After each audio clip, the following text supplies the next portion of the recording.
ಯಜಮಾನ್,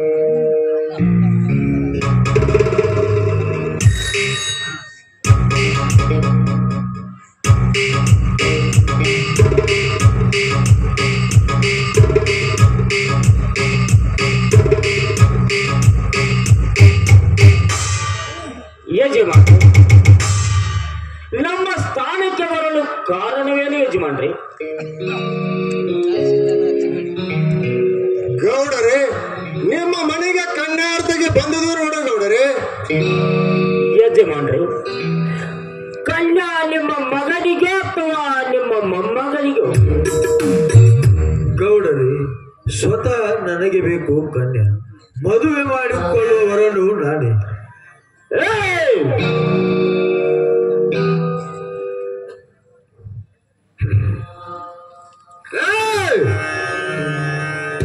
ಯಾವುದು ಗೊತ್ತು ಮಾಡಿಕೊಂಡು ನನ್ನ ಗ್ರಹಕ್ಕೆ ಕನ್ಯಾ ಕೇಳಲು ಬಂದಿದ್ದು? ಏನು ವಿಚಾರಿಸದೆ ನಿನ್ನ ಮಗಳನ್ನು ಕೊಟ್ಟು ಲಗ್ನ ಮಾಡಿಕೊಡು. ಎಲ್ಲ ಪೂಜೆ ಬಳಿಕ ಸನ್ಯಾಸಿ, ಇಲ್ಲಿ ನಮ್ಮ ಮುಂದೆ ನಿಮ್ಮ ಆಟ ನಡೆಯಲಾರದು. ನಿಮ್ಮ ಗುರುವಿನ ದಂಬಾಚಾರದ ಡಂಗುರವನ್ನು ಸಾರಬೇಡ.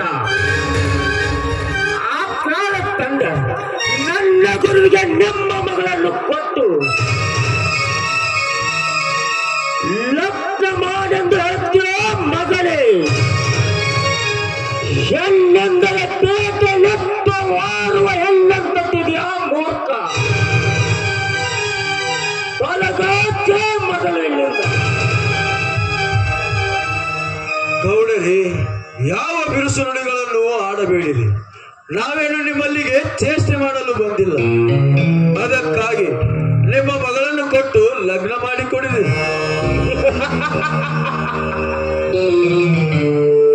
ಎಷ್ಟೊಂದು ಸರಳ ಮಾರ್ಗ ತೋರಿಸ್ತೀರಿ.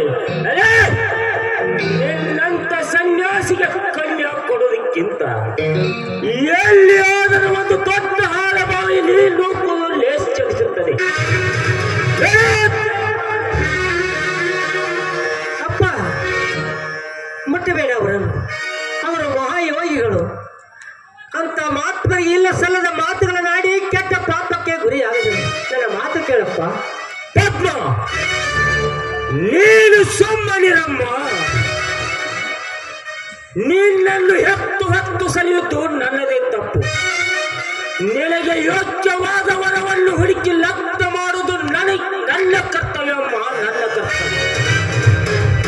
ನನಗೆ ಎದುರು ಮಾತನಾಡಬೇಡಮ್ಮ, ಮಾತನಾಡಬೇಡ. ಅಪ್ಪ, ನೀನು ಹೇಳುವ ಮಾತು ಸತ್ಯವಿದೆ. ನನ್ನನ್ನು 9 ತಿಂಗಳ ಹೊತ್ತು ಎತ್ತು ಸಾಕಿ ಸಲವಿದ ನನ್ನ ತಂದೆಯದ ನಾನು ಮಾತನಾಡಿದ್ದು ನನ್ನಿಂದ ಸರ್ವತ ತಪ್ಪಾಗಿದೆಪ್ಪ, ಸರ್ವತ ತಪ್ಪಾಗಿದೆ. ನೋಡಪ್ಪ, ಈ ಮೊದಲು ನಾನು ಹೇಳಿಲ್ಲವೇ? ಈ ಮೊದಲು ನಮ್ಮ ಮನೆಗೆ ಬಂದ ವರವನ್ನು ನಾನು ಮದುವೆ ಆಗುತ್ತಿದ್ದುಕೊಂಡು ಹೇಳಿಲ್ಲವೇ? ನಾನು ಹೇಳಿದಂತೆ ಸರಿ ಎನಿಸಿದರೆ ಈಗ ನಮ್ಮ ಮನೆಗೆ ಬಂದ ವರವನ್ನು ನಿಮ್ಮ ಜೊತೆಗೆ ಬೇಡಾದರೆ ಅವರು ನನ್ನ ಜೊತೆಗೆ ಬೇಡಾಗಿದ್ದರೆ ಅವರನ್ನು ಸರಳವಾಗಿ ಕಳಿಸಿಬಿಡಿರಪ್ಪ. ಹೌದು ಗೌಡರೇ, ತಾಯಿಯವರು ಮಾತು ನಿಜವಿದೆ. ಸೋಮಣ್ಣ ಏನು ವಿಚಾರಿಸದೆ ಅನುಮತಿ ಕೊಡಿರಿ. ನದಿಯೋ ಸನ್ಯಾಸಿ, ಹಾಗೆಲ್ಲ ಮಾತನಾಡಬೇಡಿರಿ ಗೌಡರೇ. ಈ ನಿಮ್ಮ ಮಗಳ ಭಕ್ತಿಗಾಗಿ ಆ ಸೃಷ್ಟಿಕರ್ತನು ಪ್ರಸನ್ನನಾಗಿದ್ದಾನೆ. ಅದಕ್ಕಾಗಿ ಯಾವ ಸಂದೇಹವಿಲ್ಲದೆ ನಿಮ್ಮ ಮಗಳನ್ನು ಕೊಟ್ಟು ಲಗ್ನ ಮಾಡಿಕೊಡಿರಿ.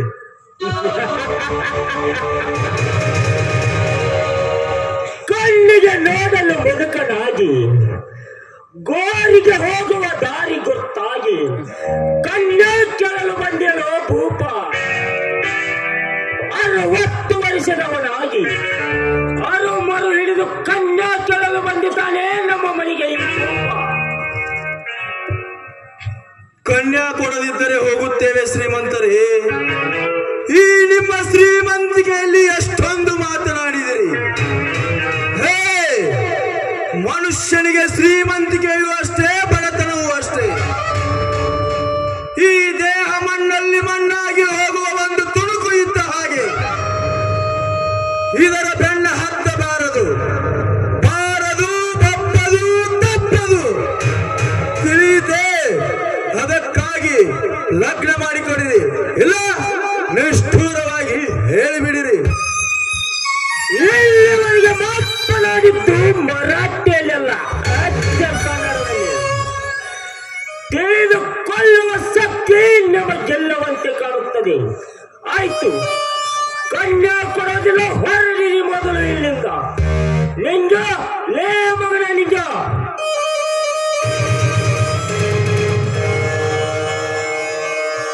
ಲೇ ಮಗನೇ, ನಾನೇಕೆ ಕರೆದೆ, ನೀನೇನು ಮಾಡ್ತಾ ಇದ್ದ?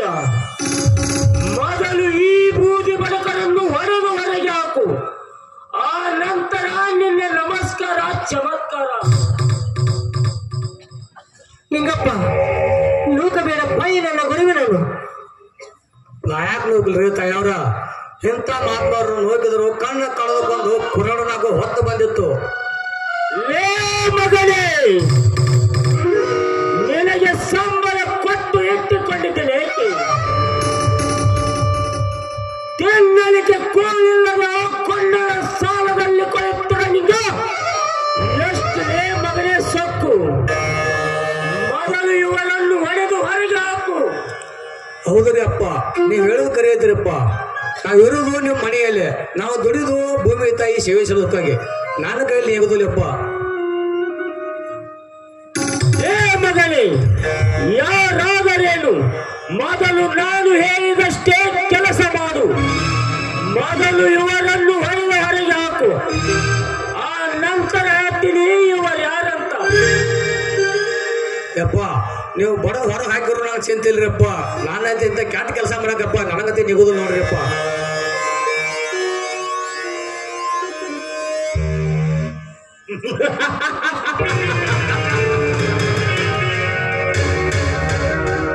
ಉದರ ನಿಮಿತ್ತೆಂಬ ಪ್ರವೇಶವೆಂಬ ಗಾದೆ, ಹೊಟ್ಟೆ ಪಾಡಿಗಾಗಿ ವೇಶ್ಯ ಬದಲಿಸಿ ಜಗತ್ತಿನ ಕಣ್ಣಿಗೆ ಮಣ್ಣೆಚ್ಚುವ ಇಂಥ ಬೂದಿ ಬಡಿಕರನ್ನು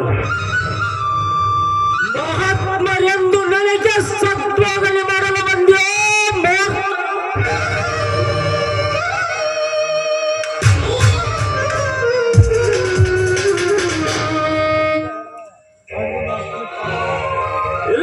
ಸನ್ಯಾಸಿಗಳೇ, ಹೊರಡಿರಿ ಮೊದಲು ಇಲ್ಲಿಂದ.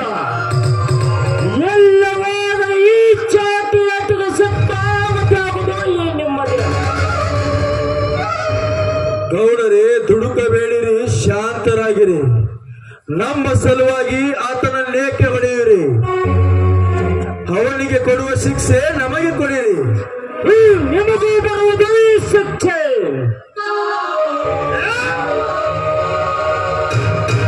ಆತ್ಮರ ಮೇಲೆ ಕೈ ಮಾಡುವಂತ ಸಾಮರ್ಥ್ಯ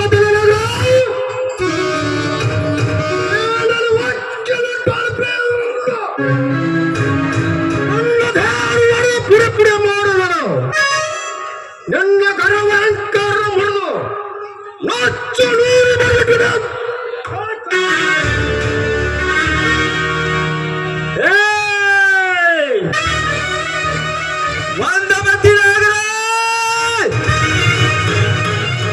ಎಷ್ಟು ನಡೆಯುತ್ತೀಯೋ ನಿನ್ನ ಮನ ತೃಪ್ತಿಯಾಗುವವರೆಗೂ ಈ ಅಮೋಘ ಶಕ್ತಿ ಅಮಾನುಷಿತನನ್ನು ತರಿಸುವ ಶಕ್ತಿ ನನ್ನಲ್ಲಿ ಕೊಡು ಎಂದು ಬೇಡಿಕೊ. ಕೈ ಮೇಲೆ ಮಾಡಿಕೊಂಡು ಯಾಕೆ ನಿಂತಿರುವೆ? ಹೊಳೆ, ನಿನ್ನ ಮನ ತೃಪ್ತಿಯಾಗುವವರೆಗೂ ಹೊಳೆ.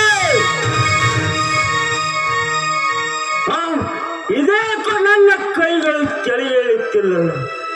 ಏನು ನಿಮ್ಮ ವಿಚಿತ್ರ ಸಿದ್ಧಾಟಿಕೆ? ಅಯ್ಯೋ ನನ್ನ ಗ್ರಹಚಾರವೇ. ಇಂದಿನಿಂದ ನೋಡಿಕೊ ನಿನ್ನ ಜೀವನದ ಜಂಜಾಟವನ್ನು. ಇಂದಿನಿಂದ ನಿನ್ನ ಮನೆಯಲ್ಲಿ ಕಲಾಕಾರಲಿ ಈ ಘಟನೆ ನಡೆದು ಮತ್ತೊಮ್ಮೆ ಬಂದಾಗ ಈ ನಿನ್ನ ಕ್ರೂರತನದ ಬುದ್ಧಿ ಮೇಲಾಗುತ್ತದೆ. ಇಂದಿನಿಂದ ನೋಡಿಕೊ ಈ ನಿನ್ನ ಜೀವನದ ಜಂಜಾಟವನ್ನು. ಸುಟ್ಟು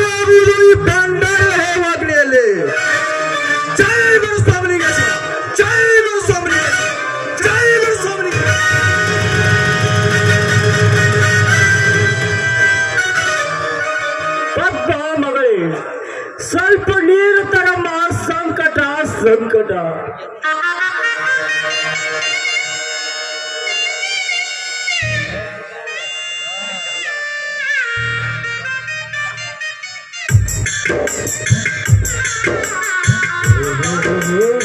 ಯಾಕಪ್ಪ ಹೀಗೆ ಕೇಳ್ತಿದ್ದೀನಿ?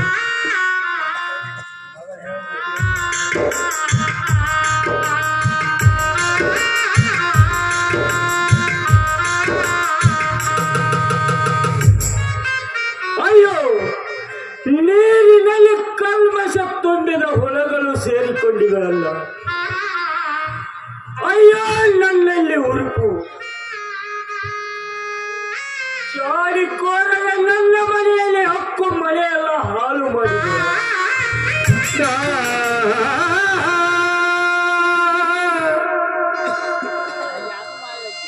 ಕೊಠಡಿಯಲ್ಲಿ ದನಕರಗಳು ಹೀಗೇಕೆ ಒದ್ದಾಡುತ್ತಿವೆ.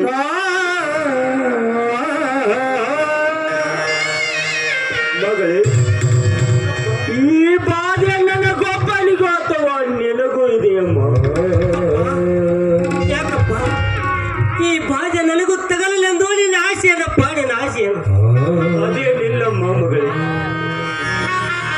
ಈ ನನ್ನ ಸಂಕಟ ತಾಳಲಾರದೆ ಅಂದೆ ನಮ್ಮ ಮಗಳು.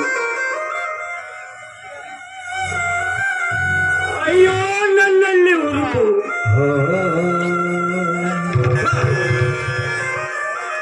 ಈ ಸಂಕಟ ತಾಳಲಾರೆ ಮಗಳೇ, ತಾಳಲಾರೆ.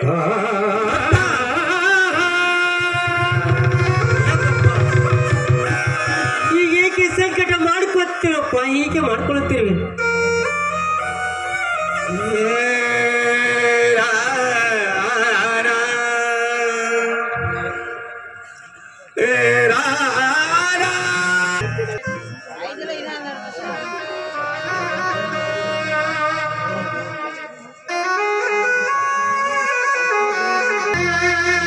ಸತ್ಯವಂತರಿಗೆ ಇದು ಕಾಡುವುದು, ಯಾರಿಗೆ ಯಾರೆಲ್ಲ ಎರವಿನ ಸಂಸಾರವೋ, ಯಾರಿಗೆ ಯಾರೆಲ್ಲ ಎರವಿನ ಸಂಸಾರವೋ,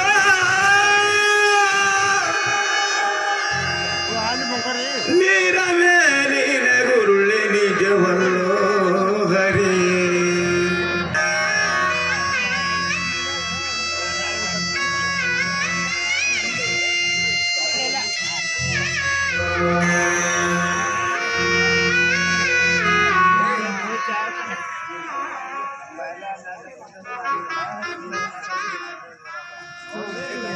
ಬಂತು ಸಂಕಟ, ಶುರುವಾಯಿತು ಕಾಡಾಟ.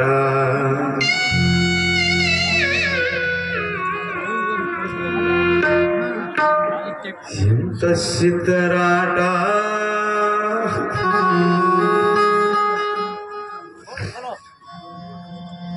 ಬಂತು ಸಂಕಟ, ಶುರುವಾಯಿತು ಕಾಡಾಟ. ಎಂತ ಸಿದ್ದರಾಟ,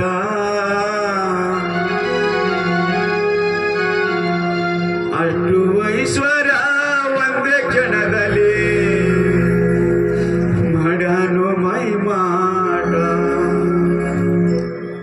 ದೇವರ ಮಾಡ್ಯಾನು ಮೈ ಮಾಟ.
ಅನ್ನಿ ನಾಗಹುಳ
ಅಷ್ಟು ಐಶ್ವರ್ಯ ಒಂದೇ ಕ್ಷಣದಲ್ಲಿ.